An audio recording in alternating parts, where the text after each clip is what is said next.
Hi there, and welcome back to my continuing series on world government UFO disclosure. I am Keith, and today's installment comes to you courtesy of Russia.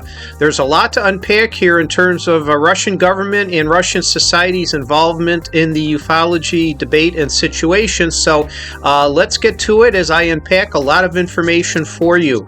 Russia's government and the nature of their disclosure efforts and activities, including the structure of their hierarchy, is fairly similar in a lot of respects to the U.S. in terms of while they have throughout the years disclosed some things, and there is a very active Russia ufology community, there still remains a lot of transparency to actually be done. Well, with that said, the Russian government has to give approval basically for things to be disseminated into mainstream society. So I'll give you a couple other characteristics of Russia here right now.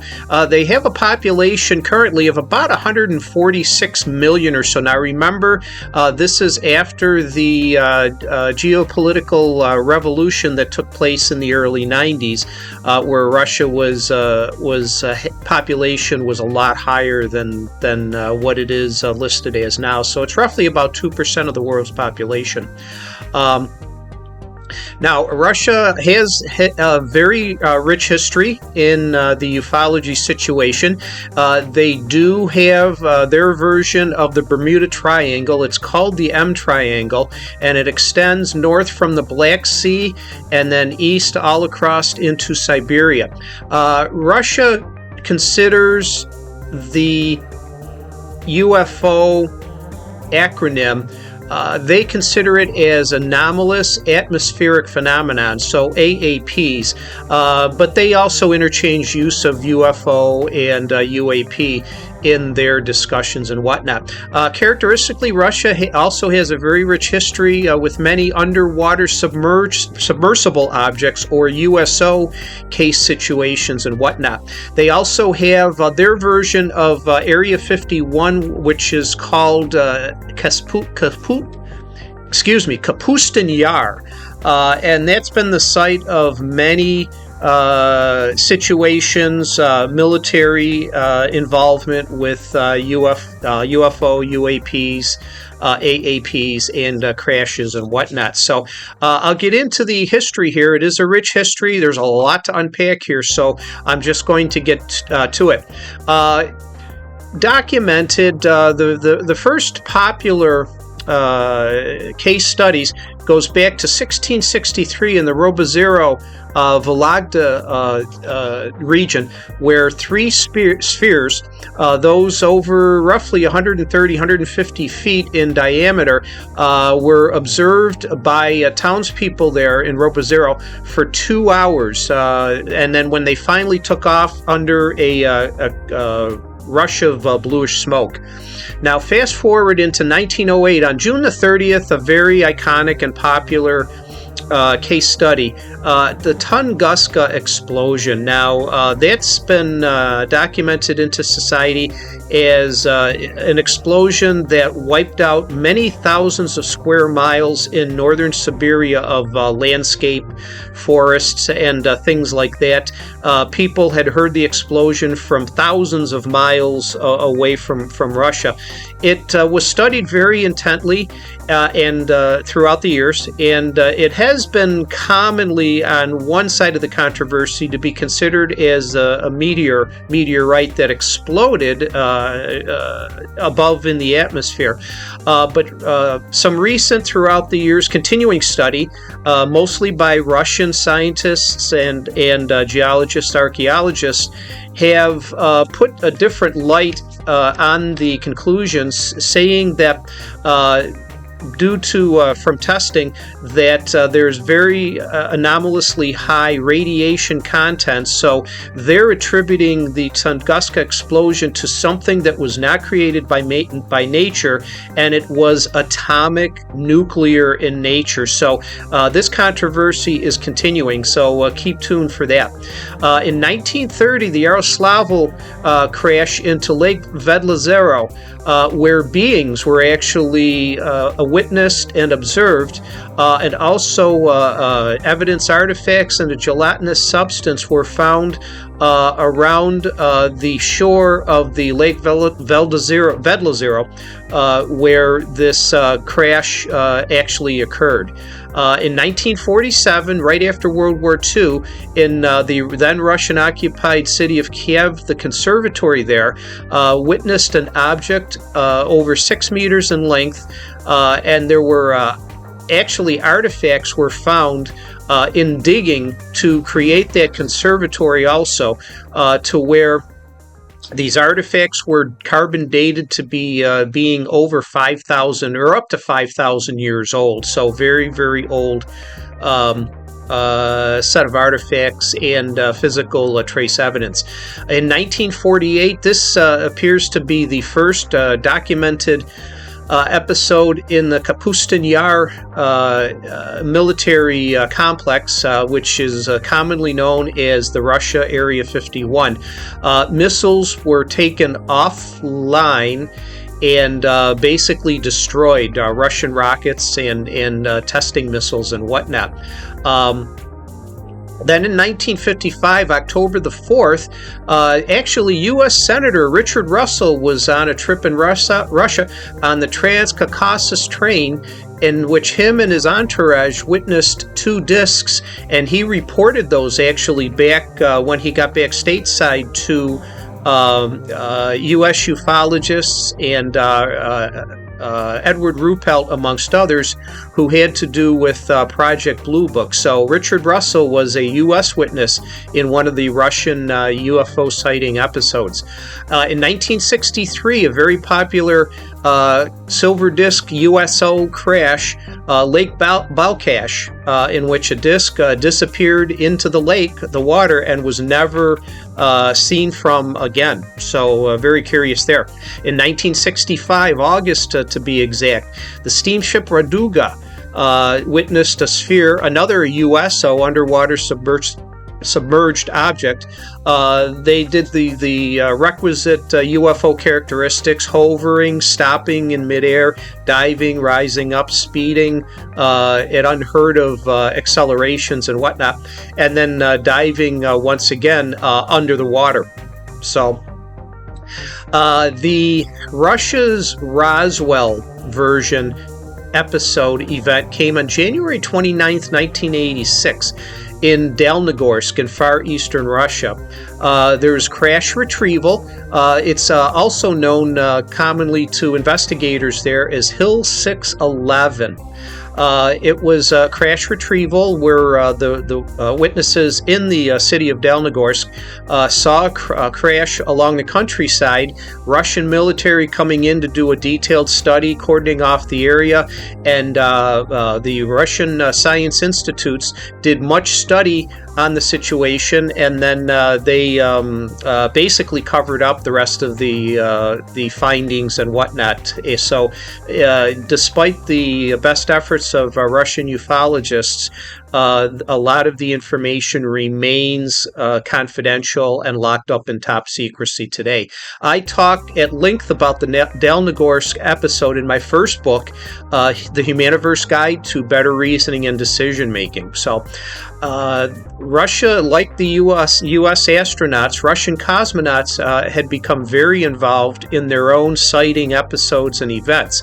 Among them, Pavel and Marina, husband and wife Popovich, Vladimir Kovalyanuk, Musa Manarov, and Janatis Strikalo, both of the latter two of the Mir Russian space series.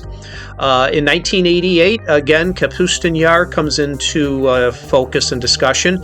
Again, military involvement, where they witnessed many discs and triangles flying in and around their the military bases there. And then again in July of 1989, the 28th and 29th to be exact, missiles at Kapustin Yar were taken offline, identical to situations, events recorded at many U.S. Air Force bases also. And then in September of that year, Verrazna Airport, where a sphere did the requisite UFO flight characteristics, hovering, accelerating at breakneck speed, stopping, starting, turning, 90-degree angles, and more. But also at this Varanza sighting, a being 5 foot tall was witnessed in a silvery type of suit. That had landed, and this astronaut, if you want to call him that, UFO-naut or whatever, actually got out of the craft and looked around for a little bit. In 1991, at Leningrad Pukovo Airport, a flap was actually created in the spring of that year, where witness sighting similar to the Varanza Airport, as I just mentioned, many craft flying in and around and landing and whatnot.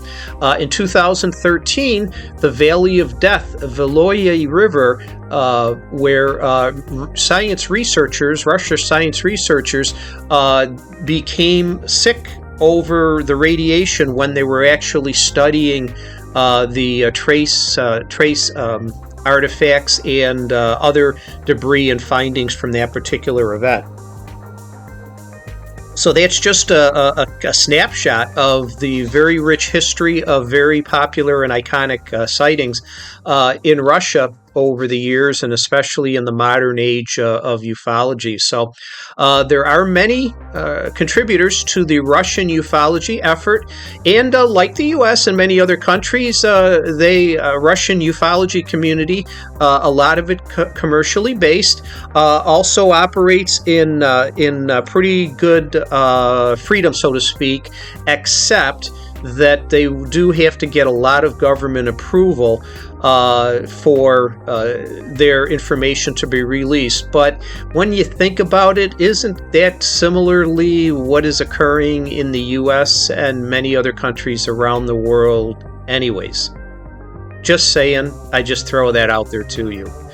Amongst the many contributors in the Russian effort through history, 1939, Alexander Kazantsev was really the first Russian ufologist that of any meaning that had written papers on the subject.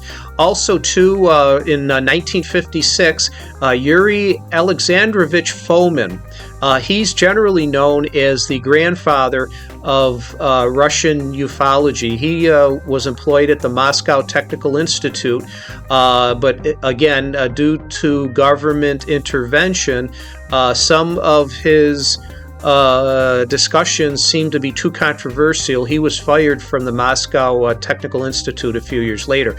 But right after that, picked up another father of Russian ufology, Felix Zeigel of the Moscow Aviation Institute. He wrote 2 books and many, many papers. His most famous book, UFOs, What Are They?, is still available. It's not being printed, but it is available in the paperback online mail order archives. UFO sightings, many papers, as I mentioned, on the particular subject. Mikhail Gerstein is another father of Russian ufology, so to speak. In modern times, the current diplomat or most significant and popular ambassador and ufologist to the Russian effort, Paul Stonehill. He has written many books. I did have the opportunity to meet him a few years ago. Again, he has written many books throughout the years. His most famous ones, the Soviet UFO Files, which was published in 1998. If you're going to get any kind of books by Paul Stonehill, I would recommend that one, the Soviet UFO Files. He has also co-authored many books with a fellow ufologist from the UK, Philip Mantle. He can be reached. He is the organizer and founder and still member of the Russian Ufology Research Center. He created this organization in 1991, and I'm going to put up his email address here for you, and then right after this, some website addresses. So you can follow these website addresses here, or I encourage you to go to my Facebook page, The Humaniverse, to get another look at the particular website addresses. But Paul Stonehill's email address is rurcla @hotmail.com. Other contributors to the Russian effort include the organization Kosmopoisk, and this was started in the 1990s by Vadim Chernobrov. Again, a lot of these organizations, the current ones, were created right after the Russian Revolution and turned geopolitical turn to Russia democracy, the divesting of the old Soviet regime. Other contributors are Yuri Smirnov, a ufologist, and he has his own website, as I am putting up here for you, and will also be on my Humaniverse Facebook page. And Nikolai Subotin, who also has a website dedicated to the Russian ufology and the study of AAPs, as known in Russia, UAPs, UFOs. So here's all the websites as I show them here to you. That kind of gives you a little bit of a capsule snapshot of the main contributors, at least the public contributors in the ufology community. Now, I'll switch to the government agencies here. Russia's bureaucracy is similar. It's complex, and it's similar in those of effect of the U.S., England, Australia is a very detailed and dedicated and actually diverse, but very authoritative type government entity in terms of the ufology subject. So amongst the government agencies in Russia involved the Ministry of Defense, the old KGB and the FIB, the Russian Navy, Army, and Air Force, the Academy of Sciences, which is Russia's science wing, the Ufological Center, and the Geophysical Institute. Again, science is very, very involved, and some of those organizations, including the Academy of Sciences, is basically Russia's version of the U.S.'s NASA. So in terms of disclosure efforts, again, very rich in nature. They begin in the early 1950s when researcher Boris Kukharin wrote some research papers, and basically, as in lockstep with the thinking and encouragement of the Russian government, they maintained a policy of denial, and kind of still do to today, and parallel the U.S. government's political views in many ways, and that back in the 1950s it was considered that UFOs and UAPs were not a national security threat, at least publicly. That's why they were being denied and not really being studied well. But Boris Kukharin was one of those pioneer ufologists who actually started the ball rolling, so to speak. In 1962, cosmonauts Pavel and Marina Popovich wrote a book upon their sightings from their space flights into orbit. That's helped encourage and promote the public ufology dissemination effort. Also, too, in October 1967, the Department on UFOs formed an all-union committee on astronautics. Now, this was just a short study, so I wouldn't put it in the scope of how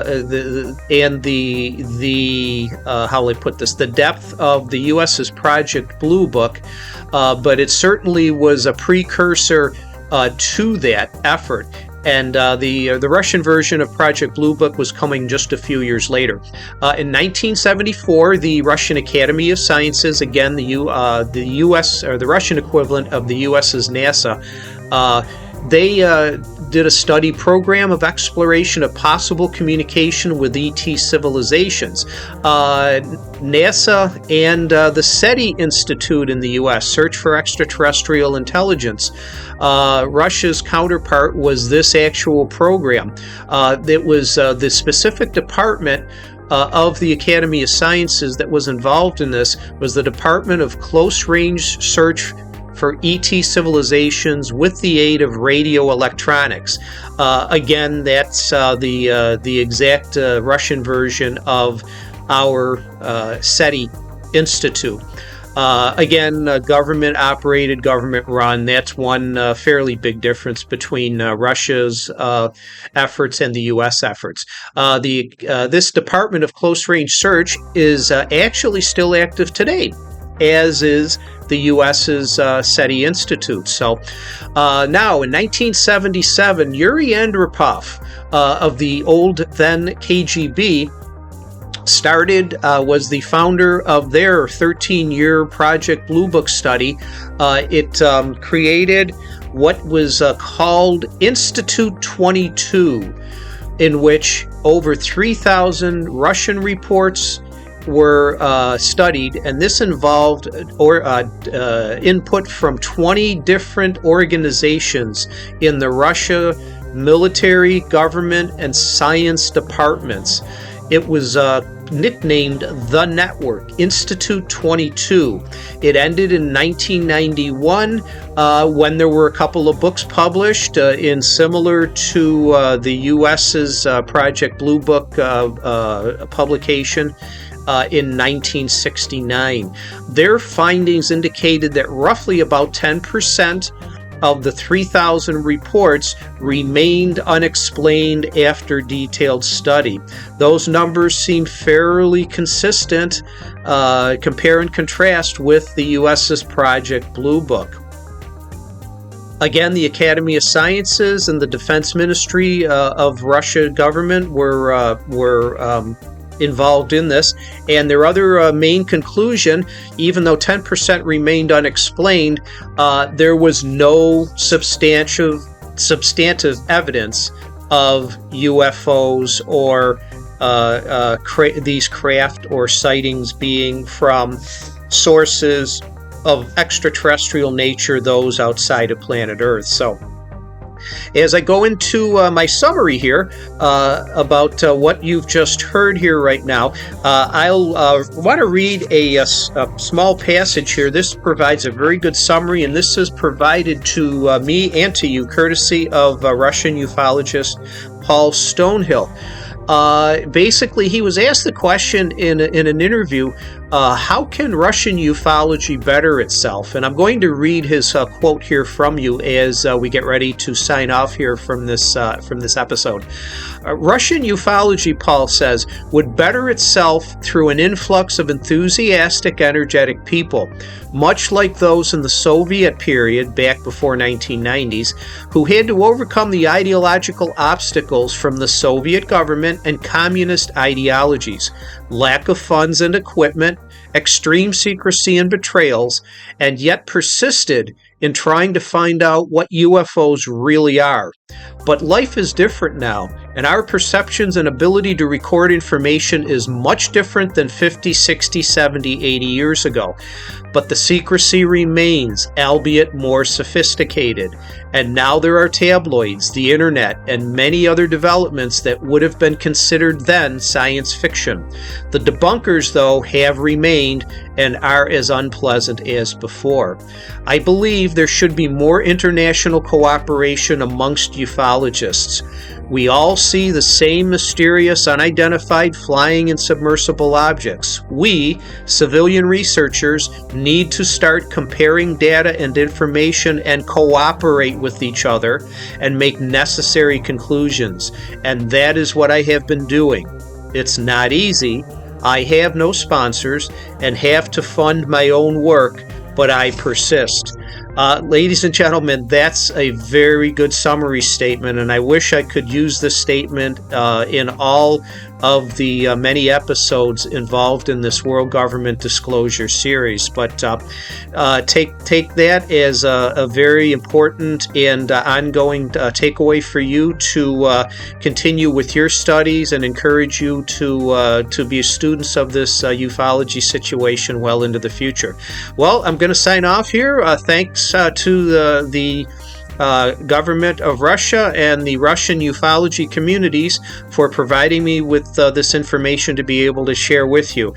This is Keith again. Thanks for listening, and we'll see you next time. Take care now. Bye.